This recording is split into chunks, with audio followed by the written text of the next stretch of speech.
All right.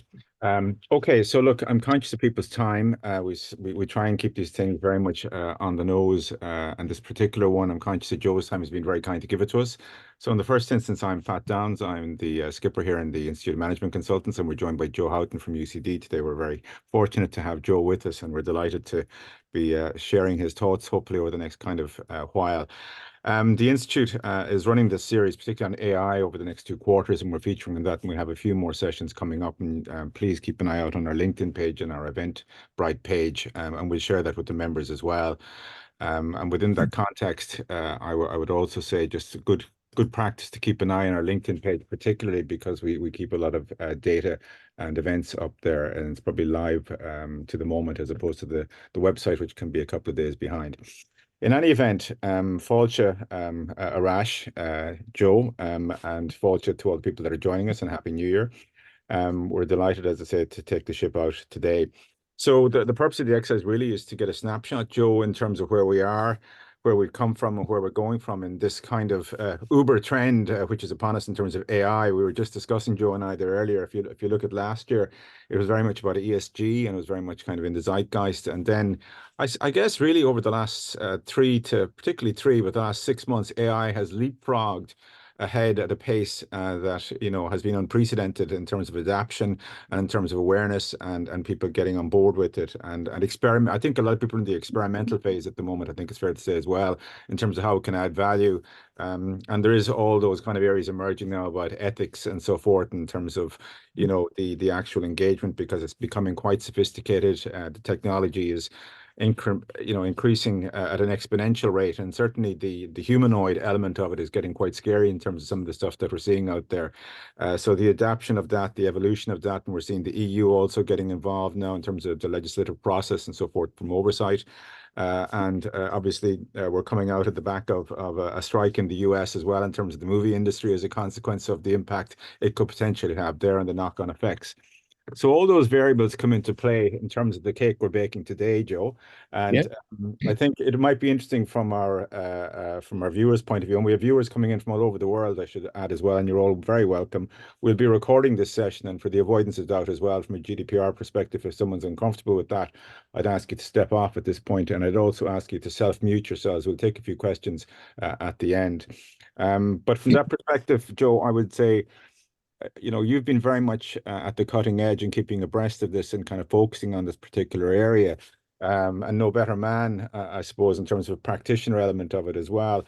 So Dia maybe just commencer. walk us through in terms of where, I suppose, how we've got here, if you want to call it that, and maybe the as is, and then we can maybe look at where we're going, and maybe we could use some examples in terms of, the evolution in terms of Microsoft Office, our neighbors here in Dublin, Chatbox, for example, where they're going, Claude, Perplexity. We've a lot to get through and conscious of time. Super. Yeah. Well, great to be back. So thank you for the invitation again, Pat, to come and kind of spend some time with you.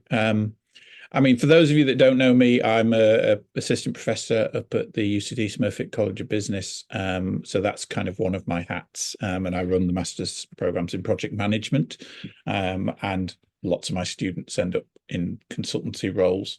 I also am a consultant and have been for years. So I work with industry, I work with nonprofits and government departments as well, training on projects on business communications and increasingly on AI.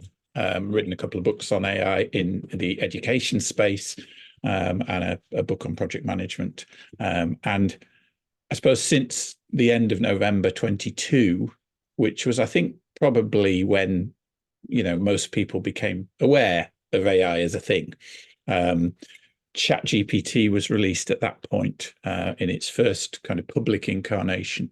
And what we've seen in the 12, 13 months since then is it evolving at a rate of knots. So we've had ChatGPT 3 and then 3.5, and now we've got ChatGPT 4.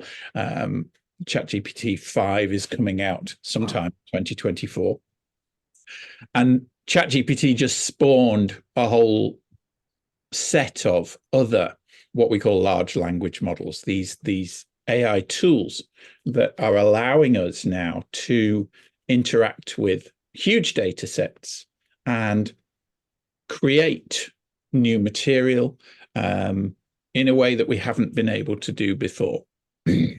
So I think one of the biggest differences for most people when they start to look at this stuff, and it's interesting what Pat was saying, because I think doing an as is, and I've this is my second talk on AI today, actually, and what I'm finding is that there's still a lot of people who haven't really jumped into this and are not using AI on a day-to-day basis. And it's very easy, isn't it, when you're in a bubble, when you're in a space and you're keeping up to date in the space and stuff, to assume that everybody else is too. And I'm conscious that perhaps that's not the case. So some of you may not have even played with ChatGPT or any of these AI tools. Some of you will have done. So the basic tools are free to access. So you can access ChatGPT 3.5 for free. You can access Microsoft Copilot, which used to be called Bing now, for free. And there are links. So I'll just share my screen for you. You'll need to enable screen sharing, Pat. So in a minute, I'll share your screen. And I've created a web page, which I'll put into the chat, and you can all access, with all the links to everything that we're going to be talking about and showing and stuff, as well, using a tool called Notion, which I find is a fantastic productivity tool if you haven't kind of come across that yet. So yes, I can share my screen now. There we go. Oh, and you've all moved onto my other screen. Let me just move you all back for a second. There we go. So this is a page that I created in Notion just to throw in all the stuff for today's talk. Joe, you're on that. That's fine. Yeah, and then I've just, you go up to share and you publish this, and it creates a web page of this. Okay, so if I copy that into the chat for everybody, there we go. So you should be able to click on that link now and open up the web page with all the links to stuff we're going to talk about. So if you scroll down to where is AI going in 2024, just click on that link there, and it'll jump you down the page to kind of what we're going to be talking about. Okay, so free chatbots give you access, but they're not the same as what we've been brought up to interact with computers. We've spent the last 10, 15 years interacting with Google. And, most of us have Google search as our kind of default starting place on the web. And we're used to asking questions and getting sets of links back, and then clicking through those links to get to stuff. That's not how the AI bots work. The AI bots are a different beast, and they are more designed, and you're going to get far more out of them if you treat them as a companion, as another person, as a research assistant. Okay, so they're based around dialogue. They're based around having a conversation. And at the moment, most of them, the conversation is via text. It's via keyboard text entry. But a couple of months ago, ChatGPT's phone app, for instance, released, and you can now download the official ChatGPT app on your phone, whether it's iPhone or Android, and you can press the microphone button and you can talk to it, and it will talk back to you. So this is how I use most of my car time now, is I fire ChatGPT up in the car and I have a conversation with it, and I explore a topic that I'm going to write an article on or do a class on or whatever. And you can just have a very natural conversation with it. And as you're having this conversation, the text is being recorded as a transcript. And when I get back to the computer, I can fire ChatGPT up on the computer, and the transcript of that conversation is available, and I can, copy and paste and start to edit and all the rest of it. So chatbots have evolved and are continuing to evolve. And I think this week we saw a big development for how it's going to affect most of us.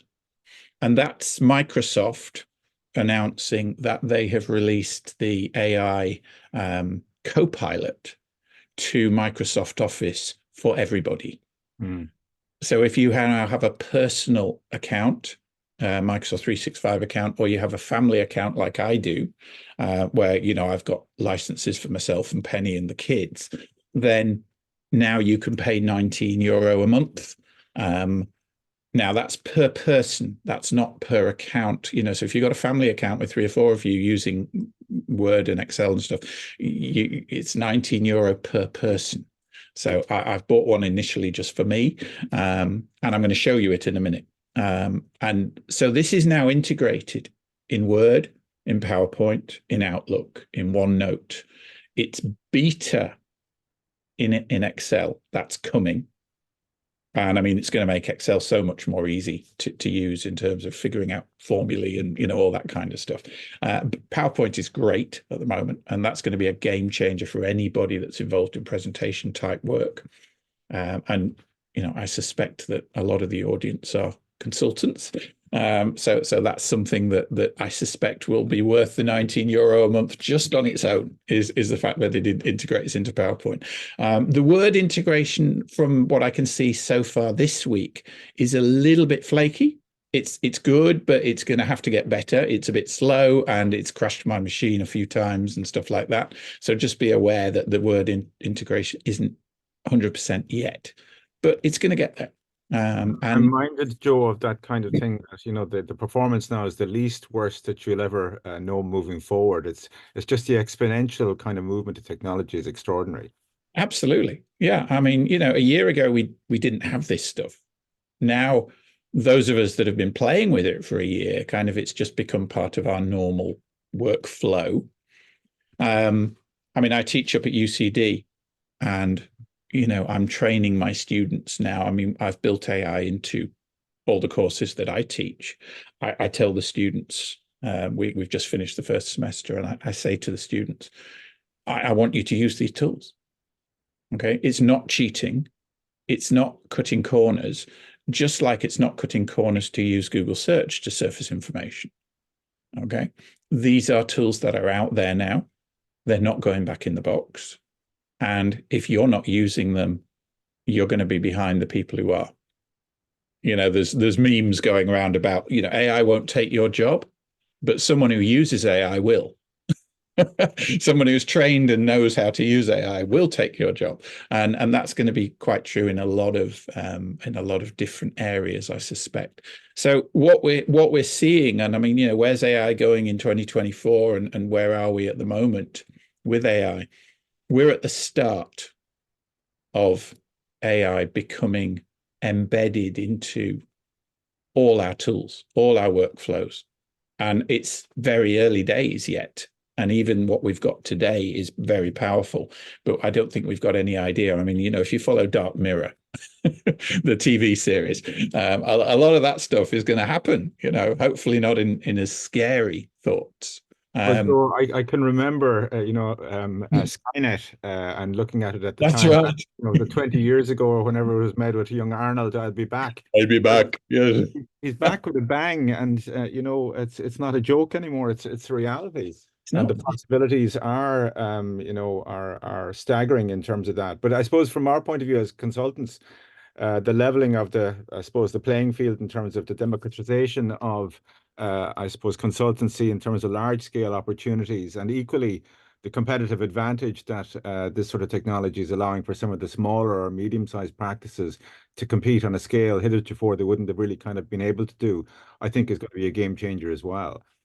Absolutely. I mean, some of you may know I publish an AI newsletter kind of once a week or so, something like that, on LinkedIn. And my last episode, if you like, or issue of that newsletter, I actually mentioned this point. I think one of the things that we're going to see, because it's already here, but I think one of the things we're going to see adopted quite, you know, more and more over the next months, if not year, is proprietary AIs being created. So ChatGPT has this kind of plugin store, but it also has this thing where you can create your own GPTs now and kind of train them up on your data. So you can kind of build a sandbox around kind of data that you want the GPT to access. And I think particularly for consultancies, this is going to be an opportunity, because a consultancy perhaps has a focus on, certain spaces and has an expertise and has a data set that they've built up of documents and, insights and papers that they've written and all this kind of stuff. And it's relatively easy now to create a chatbot that you can just make available to perhaps your staff. I've seen it. I've seen it in use with one of your academic colleagues who'll be talking about it in an upcoming Joe Mahoney, just in terms of RFQs and RFTs, the responses, which can be quite time consuming to build them up. But actually the technology is there within ChatGPT now to actually build one of those modules that can kind of, I suppose, take about 90% of the man or woman hours, the leg kind of capacity into it. And that actually is a game changer in of itself in terms of just the amount of labor that it takes out of that. Now, obviously, you have to top and tail it, but I have to say I've looked at them with Joe, and they're quite sophisticated, very much so, yeah. And they're sophisticated now, and they're going to get more sophisticated and more capable as we go through. I mean, a couple of things in the chat there, Caleb. Thoughts about copying text from articles and using it for rephrasing and kind of academic integrity and ethics and all that kind of stuff. Yeah, these are things that we're grappling with now, because it's never been as easy to do this stuff. It's never been as accessible to do this stuff. I'll give you my experience as a kind of university professor over the last year using this stuff with students. I've told them, go and use these tools, but declare your use of them. Okay. The universities and general academic plagiarism rules haven't changed. You can't pass other people's work off as your own. But what you can do is gather work from other places and paraphrase it and use it to illustrate your own points, as long as you can then cite your sources. And this has been a challenge over the last year. This has been a challenge that a lot of the AIs don't cite their sources. It's kind of like this black box that they're drawing from. And that's why we've seen, there's lawsuits pending for people who are saying you're using copyrighted information without my consent. And a lot of authors have created a class action in the US on this stuff as well. So it's an evolving space. But what I'm seeing back in student work that's come back at the end of last term is most students are saying, I'm using ChatGPT and bots like that to get past the blank page syndrome. Yeah. If I have a brief for an assignment, or I've got to write a paper, or I've got a client asking me a question, or whatever it is, I'll very often put that into one of the bots and just see what it comes up with. And it'll give me some ideas, and it'll get me past that mental stage of kind of like, where do I start? Yeah, it'll give me a starting point, and then I can build on that. And that seems to be a very common, use of these tools from to overcome the writer's block, if you will. To overcome the writer's block and the black, that block. Now, ChatGPT, to be honest, isn't good at referencing. Okay. But you need to go to one of the other tools. I mean, Microsoft Copilot, for instance, is much better now at citing its references. Perplexity is pretty good. Consensus is very good at doing this. So there are different AI tools that are better at doing citing, of sources. Elicit is another one. Jenny, Jenni, is another one. And again, I highlight these in the newsletter. Each week. So use cases, depending on what you particularly want to do, are, different tools are better. Caleb says he's not going to pay for Perplexity.ai. He'd prefer to use Claude 2. But one of the nice things about Perplexity is that if you do pay for it, you get access to ChatGPT 4, which now you do anyway through Copilot. But you get access to all the major LLM engines, and you can configure Perplexity to kind of tap into any of the big engines at the pro level. And I noticed that Dennis there was asking about Yeah. using ChatGPT 4 for a while, and he tried to build a capacity model in Excel, but it failed, and was wondering, I suppose, would Copilot close that gap? And the other thing we get a lot of queries in on is data visualization. Yeah. In your view, with the different kind of offers out there, what's your kind of go-to in terms of data visualization in tandem with what Dennis has asked? Well, let's go to Dennis's question because he had Yeah. his hand and I was ignoring him. Apologies, Dennis. I think given now that Microsoft are in bed with OpenAI, they're major funders of OpenAI, they're building in that integration more and more and more. I can't see that anything but improvements in the way that Excel works. Yeah. So, this week they've announced an integration with Microsoft Office. The Excel part of that is still in beta, Okay. but it isn't going to be there for long. And so that is going to get much, much easier very, very quickly because Excel is a huge part of the Microsoft Office family, and that's only going to get easier. Now, in terms of data visualization, ChatGPT turned on, a new module specifically aimed at data analytics 6 months ago, something like that. So that's in the settings, and you can turn that on. You can add that into your ChatGPT. You have DALI as well, I think, there within that concept. And yeah, I mean, DALI and these image generation programs are now linked to the major chatbots and are increasingly now able to help you visualize data. So you can ask for a graph or a pie chart or some kind of data visualization, and it will go off and then give you that back. Excel is going to be able to do that as well. So this kind of stuff is going to get better and better and better. Yeah. I mean, it is interesting, Joe, because within our own profession, management consultancy, specifically, a lot of the practices would use, for example, maybe SurveyMonkey as a case in point. We're always surveying; it's part of our natural sort of fallback position. Yeah. And so it's interesting just to see where SurveyMonkey is in terms of they're probably a little bit slow to the game. They're possibly watching it at the moment. In terms of that from a data visualization piece. And I suspect that'll be an evolution when they actually move to that space as well from a data point. Yeah. Yeah. I mean, every time I do one of these talks, things change. I mean, Brendan's just put in the chat there, Chat GPT and AI is changing so fast, even since earlier presentations from yourself. Yeah. And, so every week, the answer is going to be different, but from what I've seen over the last year, it's kind of like different in a better, more comprehensive way because the tools are being worked on by so many people now, and they are getting better and better and better. Yeah.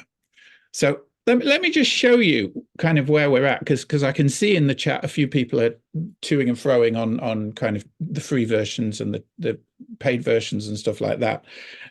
ChatGPT's free version is okay. The ChatGPT 4 is much better.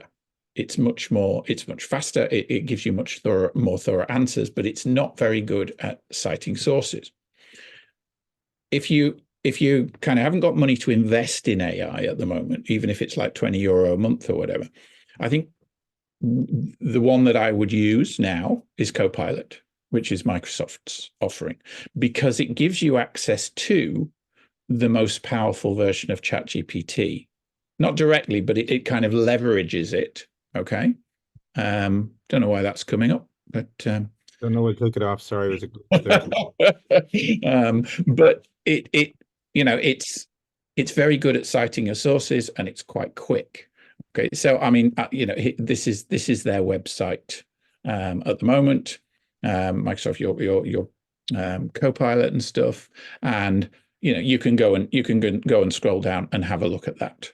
Okay, and I've the links are in my Notion page to get you to that.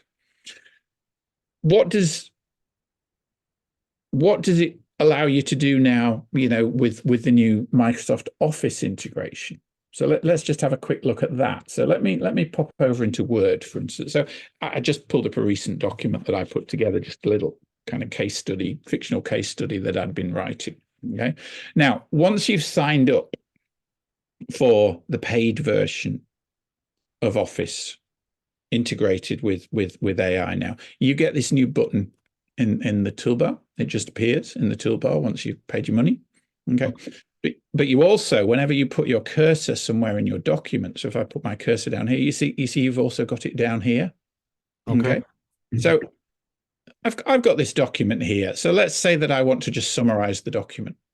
Okay. So I can click here and I get a little window that opens, and I can say summarize the above in I don't know, 50 words. Words. Okay, generate. So it's going to have a little think about that. It's going to process what's above, and okay, there's the summary. Okay, boom, yeah. Give me 5 bullet points of the main things I should take from above. Okay, so you can kind of anything that you can normally ask a GPT or whatever you can do, but it's within the Word document. And if you so if it can't give you what you're asking for, it'll say so. Try again or try another question or whatever. Okay, so that's fine. There's another way of interacting with Copilot, which is the big button. If you click on the big button, you get a bar on the right-hand side. Okay, and it's the same thing. You've got your question bar at the bottom, and you can type stuff in. If you ask questions and of within the right-hand bar, the responses generate in the right-hand bar. Yeah.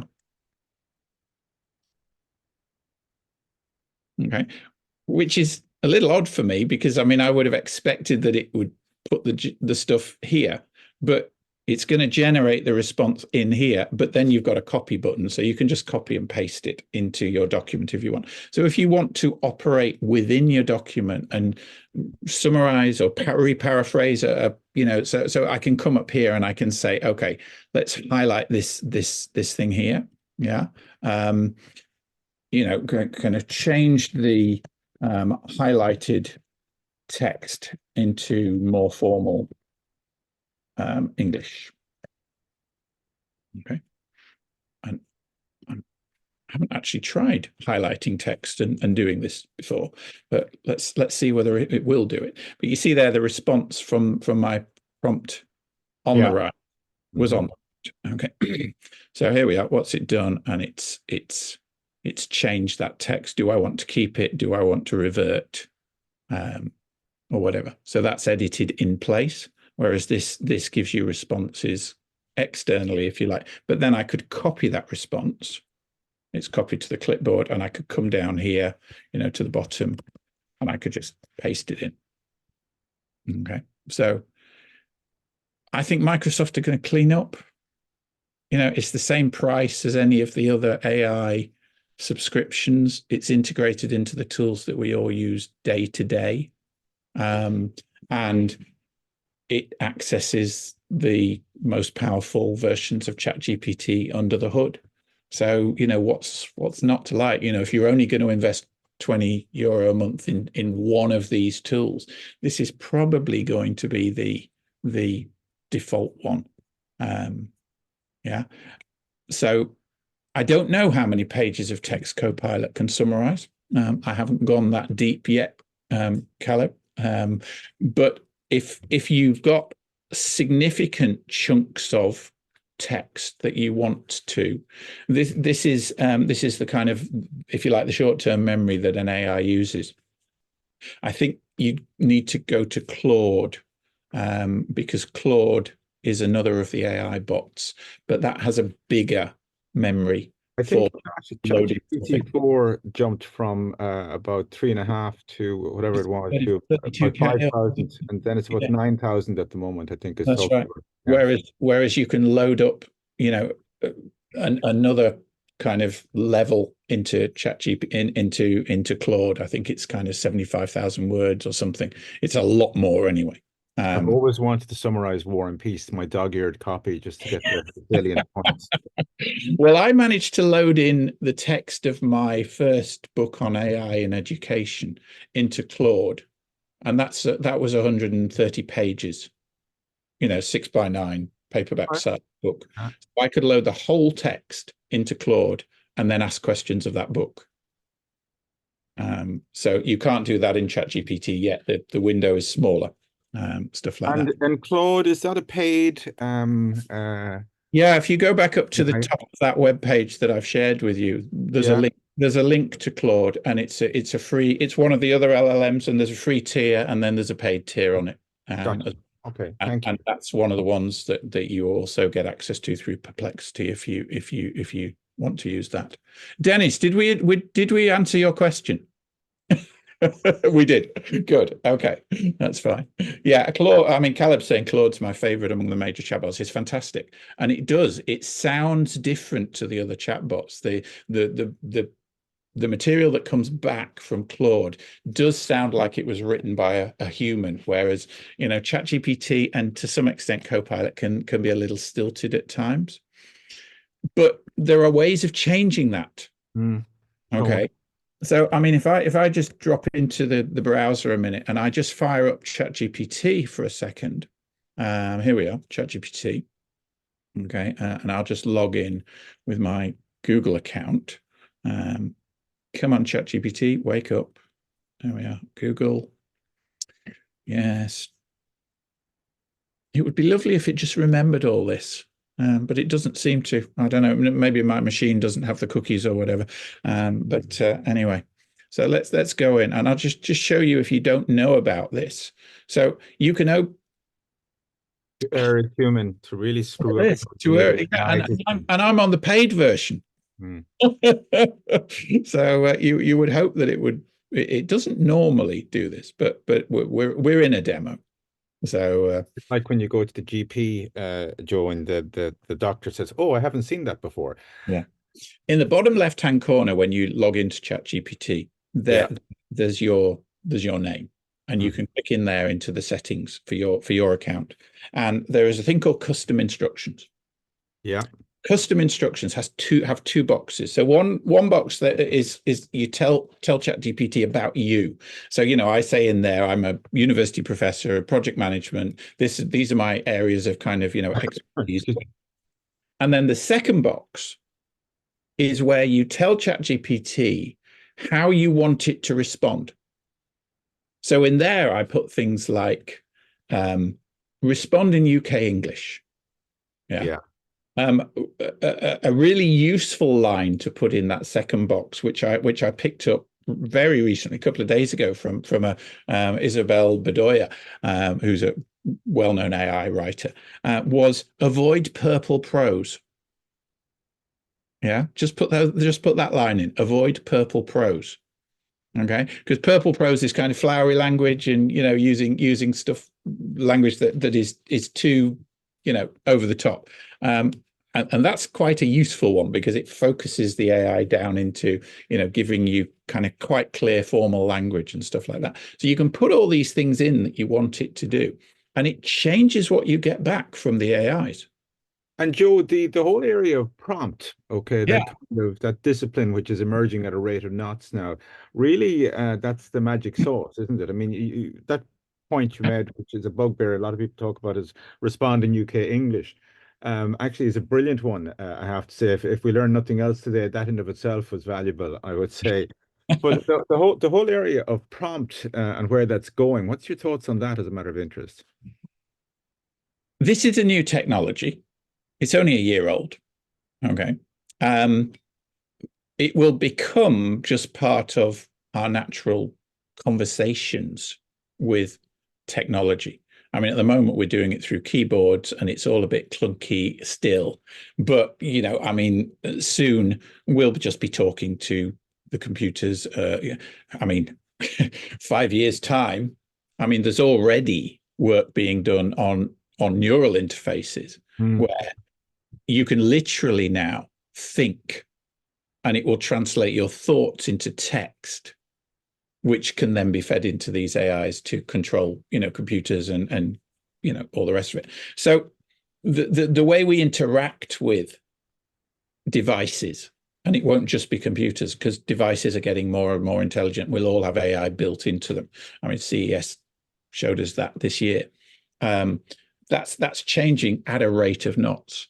So I think, we're early days at the moment, and it's going to get more seamless. But at the moment, it is early days and it isn't seamless. So if you want to get the most out of these tools, knowing these little tricks about things like those back end things, it's a little bit more work to go in once and tell it about yourself and tell it how you want to respond and all the rest of it. But it's not the end of the world, and it takes 5 minutes to do. And Joe, do you have a kind of a go-to kind of prompt, I suppose, lexicon, for want of a better word, that you would recommend, or, in terms of tone or texture or whatever? I've found that I've tweaked the ChatGPT, certainly, by using that second custom prompt box with a series of instructions, if you like, that I've evolved over time. And I think perhaps those custom instructions for a while will kind of become hot property, kind of, because you can almost generate the output that you want. So, I mean, a creative writer would probably want different output to somebody who was writing formal legal documents. Yeah. So you can craft the output with different sets of custom prompts. And that's the thing. I mean, you use these AIs in different ways. I mean, I encourage my students to use AIs not just to kind of find facts and answers, but again, as a consultant, let's say that a client presents you with a problem or presents you with a scenario, help us develop better ways of attacking this market or fighting competitive pressures or whatever. Well, you could set up a conversation with a chatbot, and you could say to whether it's ChatGPT or Claude, it doesn't matter. Okay. And say, start the conversation, say, right, I want you to act as a world-class expert in, I don't know, marketing to multinational companies in Ireland. Okay. Yeah. Right. So that sets ChatGPT in a kind of frame of mind. So now it's going to act as a world-class expert in that particular area. Yeah. And then you can start asking questions to have a dialogue, and it will give you a completely different set of responses to if you just started the dialogue by not framing the context of your discussion as you did. Yeah. And I think that's very much that's certainly, I think, when we look at it and we've been talking to people about it, that whole framing piece, prompt or personalized chatbots are, but prompts for consultants, particularly in terms of that evolution, from a research and development point of view, can be very beneficial if the prompts are, I suppose, crafted correctly. And and that leads us, in the middle of the page there, personalized chatbots. Yeah. So we started off with prompting. So that's been the last year's kind of thing, prompt engineering and what are the best prompts and all this kind of stuff. And that's going to continue because, I mean, as a consultant, that's one of your skill sets, isn't it? Whether you're prompting the computer or whether you're having conversations with a client. I mean, have you ever gone to a client engagement and the client actually knows exactly what they want? Of course they don't. Yeah. You sit down and you have a conversation with them and you start to ask questions and you start to probe, and they don't really know what they want. They've got these pain points and they want you to make them better. And you have to go through that process of elicitation and confirmation and understanding. And sometimes you need to do that, and sometimes they need to do that. And you kind of shake it down by this dialogue. Now, that kind of skill set you can translate into interactions with the AI bots.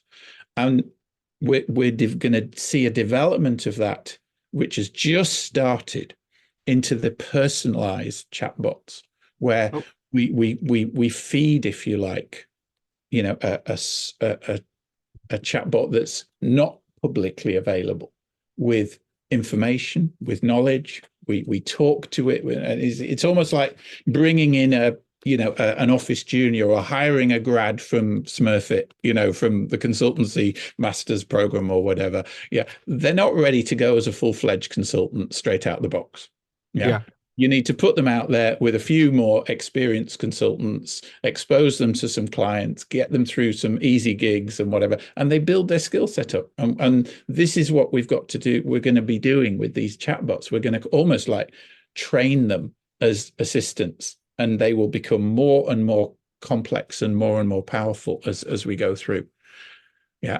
Rami's just asked, how long before AI is going to be used in everyday tasks? Well, for some people, it's already here, Rami. The tools are available now. Whether you choose yet to make them part of your daily workflow is kind of depends on the workflows and what you're doing day to day. But certainly in a lot of the stuff that I'm doing, which is consultancy work, which is training and learning development and course materials and stuff like that. I mean, I'm using these tools on a daily basis. To a degree, Joe, I suppose we would have seen kind of the foothills of the Himalayas being kind of breached with Alexa and Siri. Yeah. There's almost kind of, when we think about it, retrospectively, they're with us a while now, and they've been embedded across a lot of people's lives, and they've become commonplace. They're going to see an evolutionary step with this technology as well, I imagine, moving forward. Alexa is certainly getting AI smarts. And I mean, Amazon have been talking about this for a month or two. So we're going to see Alexa kind of take a couple of leaps in the next month or two.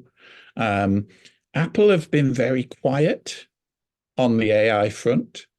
Now, clearly Siri is AI based, but it's way behind Alexa, certainly in my opinion at the moment. I can't see that staying like that for too long. I think they've been focused very much on this new headset that they're just about to release, haven't they? But I suspect that before too long, Apple are going to make a play in the AI space. I can't see them not doing. It's too big at the moment. I mean, I can remember, if we go back to that kind of dark ages before, before the war that we're looking at, before kind of COVID, before Brexit. The next big thing back in 2019, they were talking about wearable technology, and smartwatches were very much kind of in I suppose the Apple iWatch and so forth, and all those variables had kicked in. But now that wearable technology, Joe, in terms of Alexa and Siri is one thing, but that jump as well, which we're beginning to see in terms of actual clothing and wearable technology with AI. And I actually read an article there recently in terms of that, and from a hospital perspective, in terms of the gowns that people will be wearing, that they can have sensors built in so that they'll have a live feed, very much kind of on patients and so on. So it is the exponential, to use that word we're using a lot today, has been quite staggering. I mean, absolutely. I mean, I had 2 years ago, I had heart surgery. 2 years ago. Okay, so this is before ChatGPT came out. I had heart surgery because I had atrial fibrillations. My heart was going too fast and all the rest of it. And at the time, they couldn't diagnose it because whenever I went into hospital, I wasn't getting one of these episodes. Yeah. And they'd hook me up with everything, and nothing happened. And they'd send me home again and say, come in again in a few more weeks. And then, during when I was home, I was getting these scary episodes. So I went online and I bought myself a tiny little device that I could stick on the back of my phone, and worked with my iWatch to monitor my heart rate. Okay. And within a week, I'd had one of these episodes. My phone was my Apple Watch showed my heart rate going up from its normal 65 beats a minute up to 220 beats a minute. Yeah. And this was recorded by this. And as soon as that started, I could put my 2 fingers on this Cardia ECG machine, basically, which was just stuck on the back of my phone. It's just like, it's 3 inches by an inch long. And that gave me a full ECG during that episode. Okay. And then I emailed that to my doctor. He said, "Oh yeah, I know what's the problem now. This is a particular type of atrial fibrillation, and I know what we need to do to fix it." Extraordinary. And within a week, I was in, and they basically just gave me what they call an ablation. So they basically just took the two halves of the heart had to be separated with basically a burn in the middle just to stop the electrical discharges going from one. I was in and out in a week and sorted. Yeah. And that was wearable technology. It's extraordinary. I mean, where it's going, and I mean, Yeah. speaking of that in terms of where it's going, and I would, as an aside, say, Joe, it's just as well that you're not a Mayo GAA supporter, or you have a broken heart, very, in a much more I granular don't know basis. whether AI is going to do anything about that. Yeah. No, I think it's beyond its capabilities. We're into the domain of miracles at this point. But I mean, if you look at, I suppose, the problem is it's like everything else. There's a tsunami of information Yeah. coming at us in terms of the data and the different kind of AI and the bots, and it's literally a tsunami. I mean, if you were looking kind of, you mentioned Claude, Perplexity, ChatGPT 5, possibly, and so on. I mean, what are the areas you'd be focusing on in terms of, I suppose, applicability? Yeah. I mean, every 2 or 3 months now, I kind of review the tools that I'm using, Okay. and it's every 2 or 3 months. Wow. Okay. And my latest newsletter, here it is, number 35. Okay. So this is up on LinkedIn. And guys, I would ask you to subscribe to Joe's newsletter. It's absolutely fantastic and well worth, and he's very kindly updates it regularly, and it's there for all. So I would definitely, if you're so disposed, subscribe to Joe's. Always put the link up there. Well worth it. It's cutting edge stuff. So this, so I mean, I looked at this exact thing. Okay. So here we are. So before Christmas, these were, I've clicked on a link of it. These were the tools that I subscribed to. Okay. Yeah. So these are the tools that I pay money for. Yeah. Okay. So 20 quid a month for ChatGPT, 20 quid a month for Gamma. What's Gamma, Joe? Forgive my ignorance. Gamma is an AI that generates PowerPoint type decks for you Okay. very quickly. Okay. So you can ask it, give it a brief, and it'll generate you a deck. And it's PowerPoint's been a much favored tool of all good management consultants. Indeed. So up until Monday, I paid €20 a month to Gamma. Okay. Okay. I don't anymore. Ah. Quillbot was integrated into Microsoft Word and gave me AI in Word. That was $100 a year. Yeah, typical. I paid my $100 2 weeks ago. But I won't be paying that next year because now, Copilot has just come out. Yeah. Canva is brilliant as a kind of graphic design tool for non-graphic designers. So I pay I think it's $11 a month for Canva. Otter is a brilliant transcription tool. So you can upload recordings, audio, video, or, turn it on in the background when you're on a call like this. And it will give you live transcriptions. But Joe, has Zoom not kind of superseded that in terms well, Zoom is, I mean, as we did at the beginning of the call, we turned on the two new AI tools in Zoom, the companion and the summary.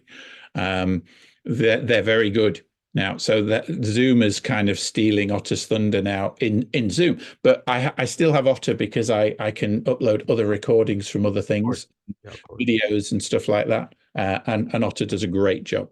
So it's very handy as well for example, when we were recording this, folks, and hopefully we'll put some text around it. So that's actually a very important tool for that as well. Yeah, Otter with Zoom, yeah, where it marries. Really good. So I mean, now I've kind of slimmed it down. So because now the AI is built into Microsoft Office, I don't need Gamma, I don't need Quillbot. So I've replaced those two, and then I'm looking at Otter and thinking, will I carry that on? Maybe not, something like that. So for me, with the work that I do, these at the moment are the right tools for me. Now, that's not to say they're the right tools for you. I mean, I don't do like data analytics, for instance. Yeah. So there are AI tools out there that are brilliant at doing data analytics and data visualizations and things, as you were mentioning earlier on. I don't know. I'd be interested in, I mean, there's a lot of people in the room now. What tools, if anything, are you using for things like data analytics? Because that's not my area of expertise, but maybe somebody else there has got some areas. So stick the links in the chat if there are any recommendations for other tools that I'm not mentioning. you know, because this is kind of like a community practice. So we can all share stuff there. You've got to be careful still with loading information that is confidential into the major chatbots. I mean, a couple of people have asked about this. Some of the, depending on the plan you're on, you may or may not have kind of firewalls in terms of that data now then going off into the ether and being used for other things. You can turn ChatGPT's sharing off by turning off the history. So if you turn off the history, then it stops sharing information that you put into your discussions, but then you lose it at the end of the discussion. Yeah. Okay. So I suppose the takeaway there is to copy and paste your. That's right. history, So yeah. you've got to be careful with this stuff. But this is where, if I flick back into Notion, this is where the personalized chatbots. Okay. So things like Dante.ai was an early player in this space and are worth having a look at. And with Dante, what you get is a private sandbox, basically. So you're buying space on their server, and you can upload data and documents and whatever you like into Dante, and then query that data set. Yeah. But only you can query that data set. So it's a private data set just for you. And I think that technology is going to explode, because that's what consultancy runs on, that stuff. Yeah. And you know, consultancies that aren't aware of that type of tool are going to be left behind very quickly. So yeah, but you've got to be careful with your kind of data at the moment. So yeah, you know, that's an absolute given with these AI tools. Yeah. So yeah, I haven't got any recommendations for data visualization or analytics because I don't do that stuff much. But please, if you do, put something in. Yeah, I would say probably just as an observation, in response to my own query, DALI actually is quite good. You can put an Excel spreadsheet into DALI, yeah, and depending on the prompt you give it, it'll come back with a fairly good stab at where you need to be. You know, it mightn't give you the dashboard that other options might give you, but having said that, it's only going to get better. yeah. So, and I suppose it's the extraordinary size of the amount of data that's been fed up into those large language models, the amount of information. I know they were saying that they've only got maybe 2 years data, but I mean that's increasing at a rate of knots the whole time. It is really kind of mind blowing in terms of the terabytes that are up there on it. It is, yeah. And I mean, I think, you know, the beta in Excel is not going to be a beta for long, and having the AI Copilot in Excel, I can't imagine that won't directly affect data visualization capabilities pretty quickly. And Joe, where do you see? I mean, if you were looking 24 months out, I mean, we're talking about a really fast-moving kind of tide here. You know, I smiled there when you were talking about kind of you were talking about kind of last year's big trends. I mean, that we're really only talking about 3 months ago in actual terms. But if we were looking 24 months out, and you know, Copilot just landed, you know, and there will be others like it. But do you have a sense of what the kind of, do you have a kind of even a nebulous feel of what the next big game changer will be, or what area it'll be in? Wearables is going to be big. Okay, interesting. They're still playing in this. I mean, we've seen Humane got released, this little thing that you can wear, you know, and it's got a camera and you can ask it questions and it can project onto your hand and stuff like that. I think what we're going to see in the relatively short term is things like smart contact lenses. Okay. I don't want to wear a headset. Yeah. You know, bloody great Oculus Rift type headset. I mean, you know, I'm not going to walk around with one of those things on, but I'd wear a little AI enabled contact lens that gave me, you know, AR and kind of, you know, it would give me the Arnie, you know, Yeah. do you remember from the films, you know, and Yeah. it scans like it's picking out the people and telling you who they are, and you Well, know, you see it on some cars now actually have it kind of thrown up on their screen, and you saw it with Ray-Bans. I thought brought in those recording. recording glasses and stuff like that. So that stuff is going to explode, because I mean, we've seen the pace of change with technology and the miniaturization capabilities and stuff. But the And GDPR issues must be enormous there. yeah, Self-evident. but the market's going to drive this, Okay. and, Yeah. and people will buy this stuff Yeah. in their droves. So Mm. GDPR, yeah, it's going to be an issue, but they will find ways around it, Yeah. um, and that stuff's going to happen very quickly. And what's going to happen more quickly as well is implants. Yeah, Okay, I mean, it's all interesting. My own sense of it, for what it's worth, my tuppence worth, Joe, is I think the whole area of medicine, particularly and front-facing medicine, is going to explode in that area yeah. in terms of reducing kind of day-to-day stuff. I remember Kickstarter, yeah, being Kickstarter done. got Yeah, multiple projects running now for things like implantable heart monitoring, implantable blood glucose monitoring, tiny little, rice-sized bits of stuff that you can just pop under your skin and talks to your phone, gives you full-time monitoring, links to your health providers' systems, yeah. automatic alarms if something goes wrong. I mean, that kind of stuff is already here. It's just not mainstream yet. And And in fairness, we've all been prepped for it because everyone's got these invariably on whatever it's an iOS system or an Android system. Every phone that I've seen in the last 5 years, health. a medical kind of piece in there. So we're all almost plug and play for that at this point. Yeah, yeah, we're ready for it. And electronic health records is going to become a thing very, very quickly. Because it should have been there 5 years ago, but it isn't. Yeah. Yeah, it will be because I think with the advent of COVID, I suppose even from a GP practice point of view, I would have thought that it was, just it was never going to catch on where people would do virtual appointments with their GP. They'd ring in or kind of go on the screen and Yeah. as we're having a chat and have a chat with the GP for 5 minutes and get your script. I Yeah. just never saw that kind of being embraced so quickly, but we're there. It's I remember talking to my sister and saying, no, I that can't, that I just don't see that working.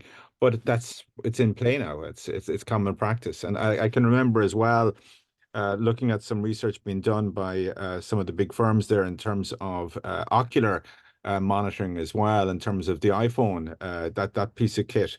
And I think if you look at medicine where it is at the moment in terms of community practice, the actual use of technology with iPads and so forth has leapt forward. So, I mean, from medicine, I see huge aspects. From a management consultancy point of view, which is what we're talking about here this afternoon, really, we get a lot of questions in terms of, I suppose, the smaller practices in terms of that kind of game-changing ability to compete at a larger level in terms of scope of practice because of the additional warm body element of it, the extra 5 or 6, as you say, junior consultants that you have in your AI kind of bench.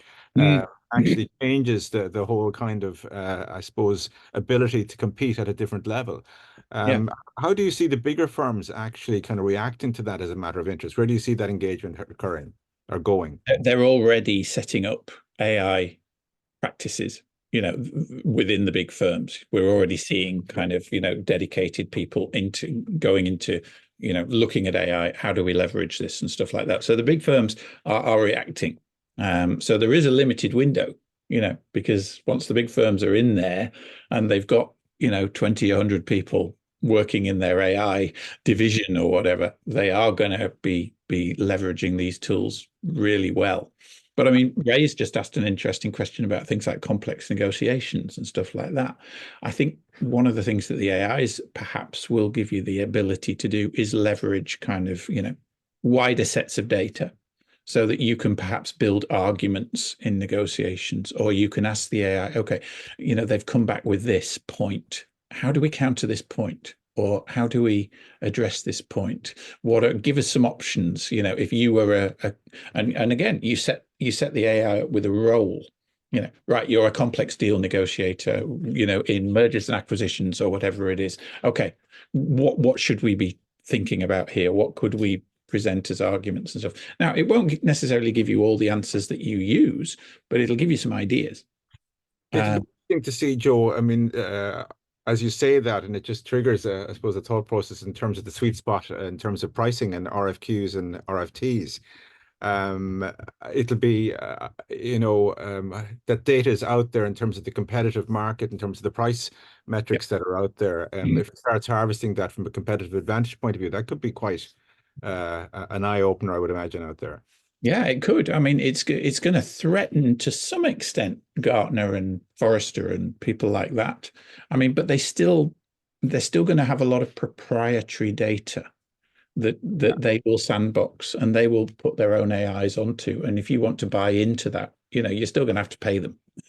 So the takeaway, I suppose, from our guys here would be that important aspect of the integrity of your data, and that sandbox point, as opposed to general sharing on the big learning things like ChatGPT or whatever, where it's, I won't say it's open source, but it's almost open source once you put it up there. I mean, how do you protect the data that you feed into it? It is, yeah, and that's, I think, where we need to start kind of focusing some attention now is okay, if you want to maintain differentiation as a consulting firm, then you need to start setting up a closed chatbot environment that is fed with your data that makes you special, and then leveraging that more, because anybody can fire up ChatGPT or fire up Copilot, and there's no differentiation there apart from your skills in prompt engineering. Well, Joe, I'm so thankful for your sharing, and I'm actually excited with the thought of getting a prompt engineering text together to look at what the lotto numbers will be for later in the week, and just see what Yeah, kind I don't think I've got that one on ChatGPT. Yeah. Well, going to work on that one, Joe. Garamila Mahagat, on behalf of everyone that's here, it's been really interesting, and we're looking forward to having you back again. And as I said, thematically, folks, we're sticking with the AI theme over the next kind of 2 quarters. So please, we have a few more modules coming up. Joe, you've been really generous and kind with your time.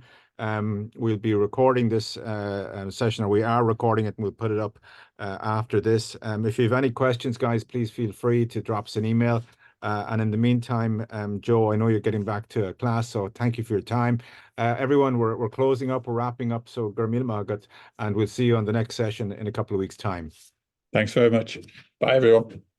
God bless.